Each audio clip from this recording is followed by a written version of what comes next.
আমরাও তো কম না, আমরা কি উড়ে এসেছি নাকি? আমরা এখানে চাকরি করি না?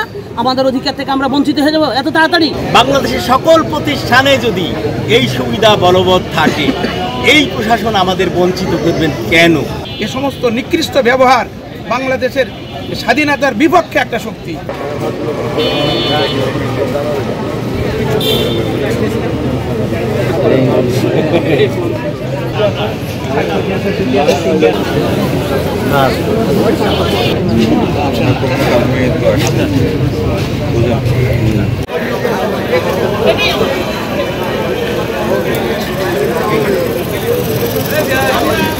মাননীয় উপউপাচার্য মহোদয় যে ব্যবহার করেছে বাংলাদেশের ইতিহাসে একটা জঘন্য কাহিনী।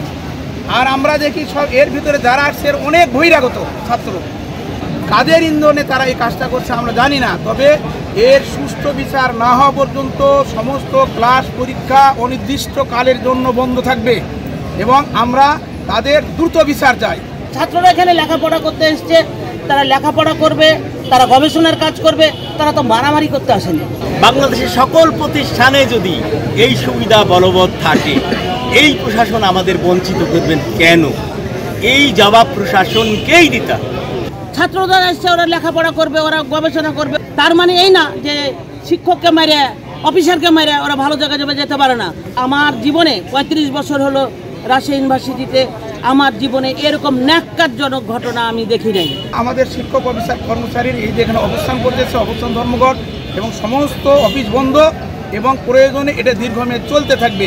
দ্রুত এই ব্যবস্থা নেওয়ার জন্য এবং জাতির বিবেকের কাছে সমস্ত বিশ্ববিদ্যালয়ে যারা ভিসি প্রভিসি মহোদয় আছেন তাদের অনুরোধ জানি এর জন্য একটা প্রতিবাদ সব বিশ্ববিদ্যালয়ে এই সমস্তর জন্য যারা শিক্ষক অফিসার কর্মচারী সমস্ত বিশ্ববিদ্যালয় থেকে তারা একটা প্রতিবাদ করা উচিত, পুরো জাতির সামনে তুলে ধরা উচিত।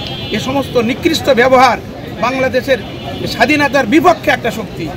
রাষ্ট্র যদি ছাত্ররা চাইতে হবে, রাষ্ট্র যদি ছাত্ররা না চাইতে হবে না।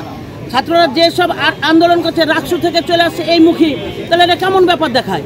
ওরা রাষ্ট্র নির্বাচন হবে, রাষ্ট্র নির্বাচন করবে, বিশ্ববিদ্যালয়ে কাকে ভর্তি করছে না করছে এটা তো ওদের দেখার ব্যাপার না। এটা কি ওদের দেখার ব্যাপার? এটা তো এগুলোর মধ্যে পড়ে না। তা আমি আপনাদের মাধ্যমে ছাত্র সমাজকে বলতে চাই, আপনারা যদি ভালো চান সমস্ত বাংলাদেশের প্রাতিষ্ঠানিক সুবিধা বাতিল করে এসে আপনারা আমাদের গায়ে হাত দিবেন। তাছাড়া আমরাও তো কম না, আমরা কি উড়ে এসেছি নাকি? আমরা এখানে চাকরি করি না? আমাদের অধিকার থেকে আমরা বঞ্চিত হয়ে যাবো এত তাড়াতাড়ি? অসম্ভব। তাই আমরা আপনাদের মাধ্যমে আবারও তাদেরকে বিনয়ের সাথে বলতে চাই, ওনারা কেন্দ্রীয়ভাবে সমস্ত ইউনিভার্সিটির সমস্ত প্রতিষ্ঠানের প্রাতিষ্ঠানিক সুবিধা বাতিল করে এসে আমাদের এখানে আসবে।